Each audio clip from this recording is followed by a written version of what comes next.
J'espère que vous allez bien, j'espère que vous vous portez bien, j'espère que vous avez bien commencé cette journée du 20 septembre 2023. Ces derniers jours, nous avons beaucoup parlé du racket des entreprises par le régime algérien, notamment des entreprises spécialisées dans l'importation ou des produits finis ou de la matière première pour la production de produits locaux.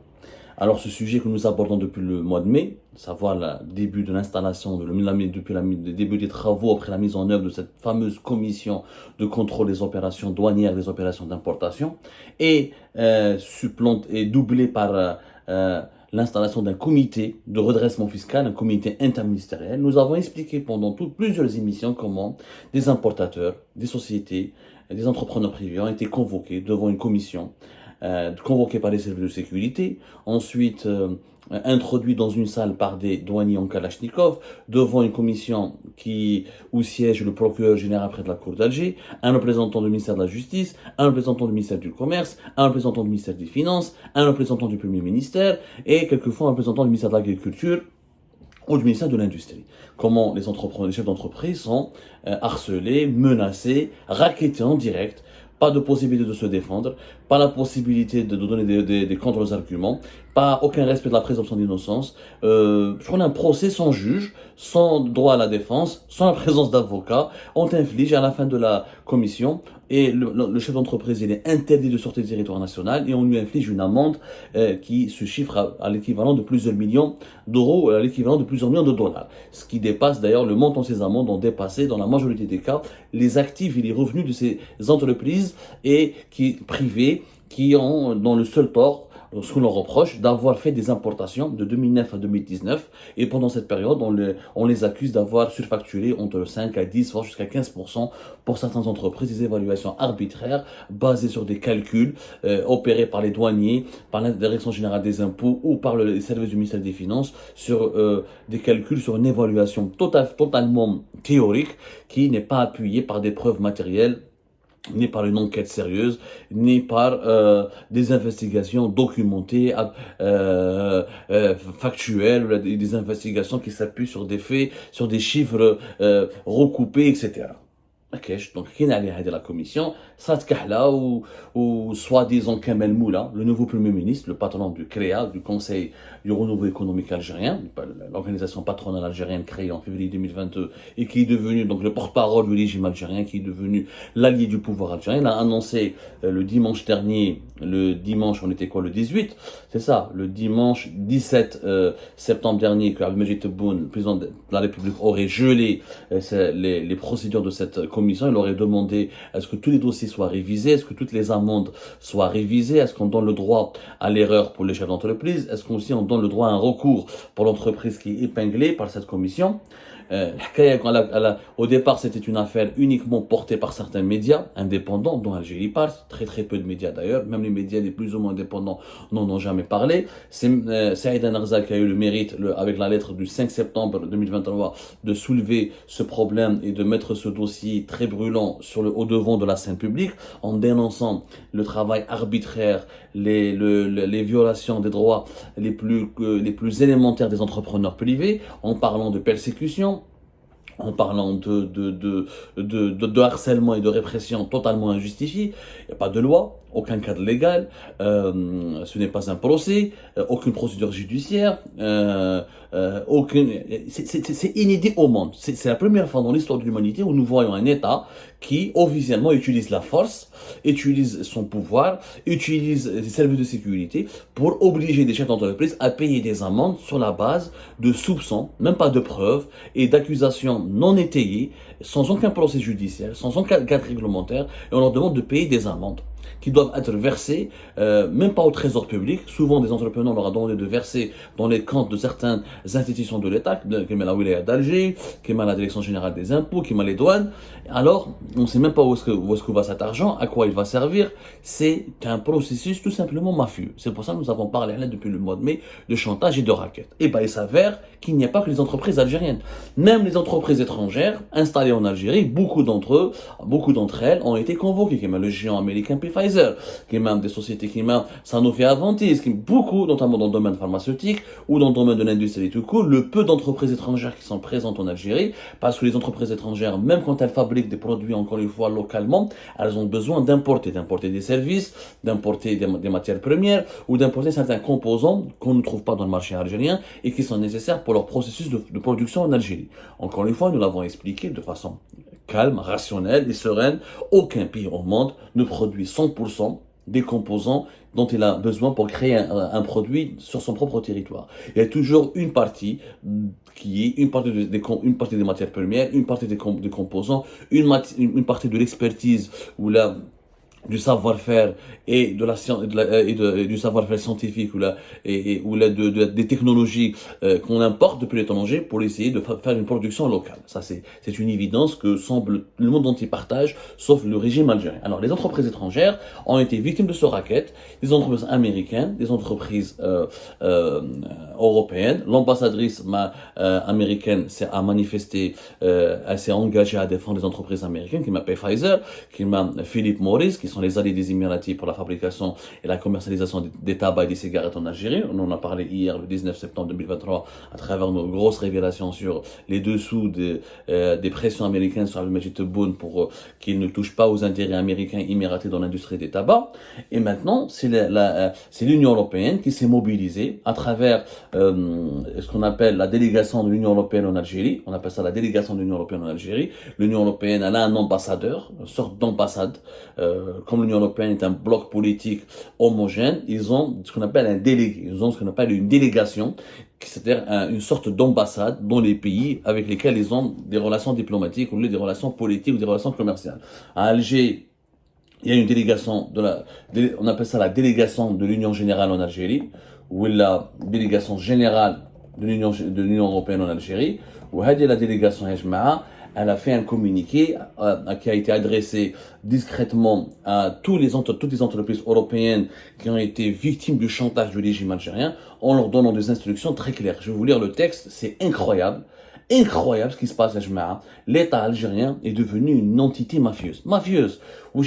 C'est un texte qui a été signé par Vassilis Koutsioris, qui est ministre conseiller, qui a le titre de conseiller commercial de la délégation de l'Union européenne en Algérie. Voilà, conseiller commercial de la délégation de l'Union européenne en Algérie. Je cite son nom, Vassilis Koutsioris. Il a précisé comme suit, il a adressé cette lettre, ce courrier à toutes les entreprises européennes qui investissent ou qui sont implantées en Algérie. Vous êtes déjà au courant des procédures entamées depuis peu contre les entreprises importatrices accusées de surfacturation sur la période 2009-2019.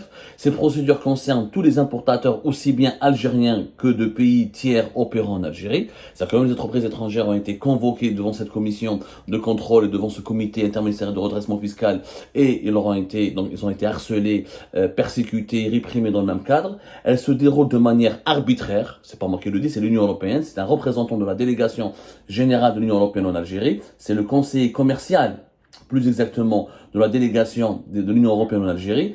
Ces procédures se déroulent de manière arbitraire, cela menace, via une commission composée par les ministres des Finances, Commerce, Industrie, Agriculture, Justice en personne et des représentants de la présidence et des douanes. Elle manque de base juridique et ne respecte pas les droits des opérateurs, établis et protégés par les lois en vigueur. C'est grave, l'Union européenne, donc, il dénonce et reconnaît et avoue que l'État algérien est en train de se comporter de manière, c'est de la mafieuse. Pas de les procédures entamées par l'État algérien, par le régime algérien, parce que c'est pas un État, c'est plus un régime. Un État ne peut pas se comporter de la sorte.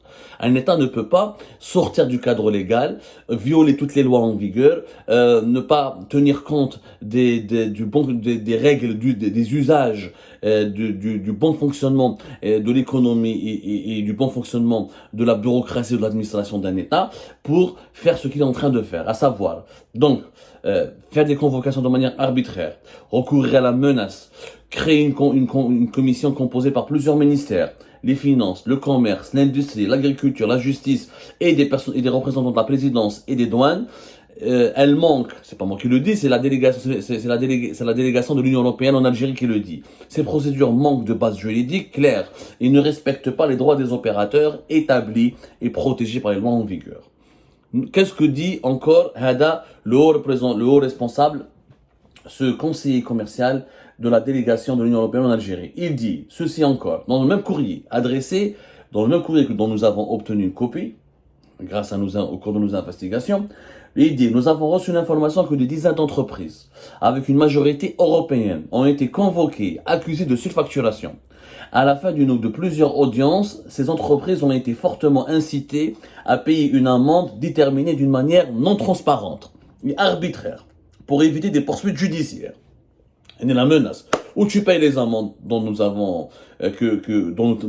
t'infligeons, ou tu passes devant la justice et tu risques des poursuites pénales et des peines d'emprisonnement. Même les étrangers n'ont pas échappé à ce chantage.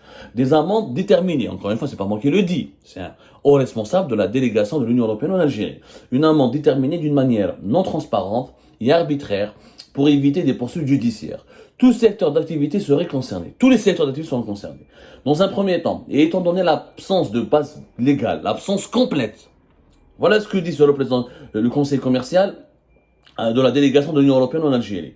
Étant donné de l'absence complète de base légale de cette procédure, qui selon nos informations serait basée sur un décret présidentiel non publié, c'est grave. Il y a toute cette procédure selon les informations obtenues par les hauts responsables de l'Union européenne en Algérie, de la délégation de l'Union européenne en Algérie, c'est que Tebboune a fait un décret présidentiel non publié. Ça, c'est les Européens qui nous l'apprennent. Moi, j'ai pas eu cette information. Un décret présidentiel non publié. Les décrets présidentiels non publiés, normalement, ça concerne que les actions de sécurité nationale. Des actions concernant l'armée, les services secrets, etc. Certaines nominations à des postes délicats.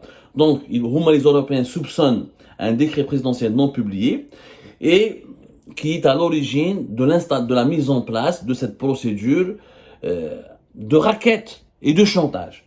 Que demande la délégation de l'Union européenne en Algérie aux entreprises européennes installées dans notre pays? Premièrement, de refuser de signer quelques PV ou déclarations, que ce soit reconnaissant votre culpabilité en surfacturation une personne ou une promesse de pays. Parce qu'effectivement, la commission a aidé. En présence de personnes armées, avec des kalachnikovs dirigés vers le chef d'entreprise, on lui demande à la fin de la commission de signer une reconnaissance de culpabilité. Si tu la signes pas, les membres de la commission vont te menacer. Ils vont aggraver leurs menaces, ou ils vont dire qu'on a une poursuite judiciaire. On va devant les tribunaux, tu risques un placement sous mandat de dépôt. Donc, les autorités de l'Union européenne demandent aux entreprises européennes, à leurs représentants et à leurs responsables, de ne jamais signer une reconnaissance de culpabilité. Jamais la signer. Deuxièmement, refuser de payer quelque somme que ce soit, déterminée de la manière décrite dans cette commission de contrôle des opérations d'importation et de surfacturation. Se manifester auprès de votre ambassade et de nous si vous êtes et de nous ou de la délégation de l'Union européenne si vous faites face à une telle situation. Voilà les trois recommandations qui ont été faites et formulées par la délégation de l'Union européenne en Algérie. Refuser de signer un quelconque PV de déclaration, que ce soit de reconnaissance de votre culpabilité ou en surfacturation, ou une promesse de payer. Refuser de payer quelque somme, que ce soit déterminé de manière décrite et de manière illégale. Se manifester auprès de l'ambassade du pays européen ou de la délégation de l'Union européenne en Algérie pour exiger une défense et exiger une protection consulaire, parce que nous sommes dans une situation de racket et de chantage et de violation caractérisée de toutes les libertés fondamentales et les droits les plus élémentaires d'une personne, d'un ressortissant, d'un être humain tout court. Que ce soit chef d'entreprise ou la simple directeur ou la simple gérant d'une entreprise étrangère ou algérienne.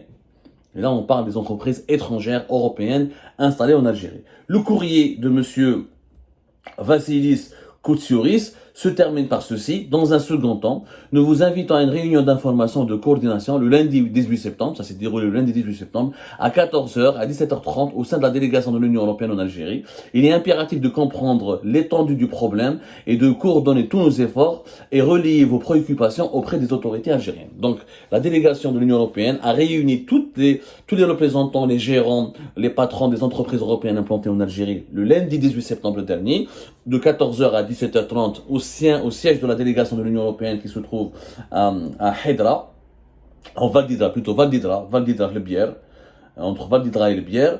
Et au cours de cette réunion, ils ont décidé d'établir une action commune pour alerter les autorités algériennes et pour mettre en garde les autorités algériennes contre ces pratiques de chantage et de racket. C'est extrêmement grave ce qui se passe dans notre pays. Ça s'est passé le 18 septembre, alors que Kamel Moula, le président du Conseil du renouveau, du renouveau économique, le CREA, du renouveau économique en Algérie, du renouveau économique algérien, a annoncé le 17 septembre le gel de cette commission, après avoir été reçu par Abdelmajid Tebboune le 13 septembre. Du 13, 17, la réunion a eu lieu le 18. C'est-à-dire que les Européens, les autorités consulaires européennes, les représentants, les patrons des entreprises européennes en Algérie, n'ont pas été convaincus par cette annonce, ce qui est normal, parce que ce n'est pas une annonce officielle, il n'y a pas eu de texte de loi qui a été publié, il n'y a pas eu de directive officielle qui a été publiée par le Premier ministre ou par un ministre du gouvernement ou par la présidente de la République. On est toujours en nage en plein délire, toujours on opère. Des procédures qui ont été lancées sans aucune base légale ont été arrêtées, soi-disant aussi sans aucune base légale et sans aucun cadre réglementaire. Donc les autorités de la délégation de l'Union européenne en Algérie ne font pas confiance à cette annonce de Kamel Moula, ne font plus confiance au régime algérien, ni à ses intentions. Ils ne croient plus en ses intentions, ils ne croient plus en la légalité de ces procédures. Il y aura donc un bras de fer qui va avoir lieu entre l'Union européenne et l'Algérie. Je rappelle que l'Union européenne, c'est notre premier partenaire commercial. Jusqu'à 60% de nos exportations vont vers les pays de l'Union européenne et plus de 50%, entre 50 et 53, jusqu'à même quelques années, jusqu'à 55% de nos importations proviennent des pays de l'Union européenne. Donc, Tebboune et son régime sont en train de nous causer de très graves ennuis à l'Algérie, de porter préjudice aux intérêts les plus suprêmes de l'État, étant donné que nous allons avoir des relations conflictuelles avec l'Union européenne, notre premier partenaire commercial et le premier partenaire grâce auquel nous gagnons beaucoup d'argent pour financer les besoins de notre développement et de notre sécurité nationale. C'est tout simplement inédit dans l'histoire de l'Algérie, ce qui est en train de se passer. Inédit. Que même les Européens, alhamdoulilah, c'est une reconnaissance. Notre louche belé, c'est une fake news. Au début, on n'a pas voulu nous croire que là, c'est une fake news, une manipulation d'Al-Chili part et de certains opposants, etc. Et ben aujourd'hui, après l'aveu de Kamel Moula et l'annonce du gel de cette commission, de ces procédures illégales, arbitraires et mafieuses, voilà que des autorités de la délégation, les responsables de la délégation de l'Union européenne en Algérie, qui nous donnent des informations sur ces procédures mafieuses et qui les dénoncent, qui les déplorent et qui annoncent la constitution d'un front et l'organisation de certaines actions pour stopper, pour défendre les entreprises européennes contre cette pratique de racket et de chantage.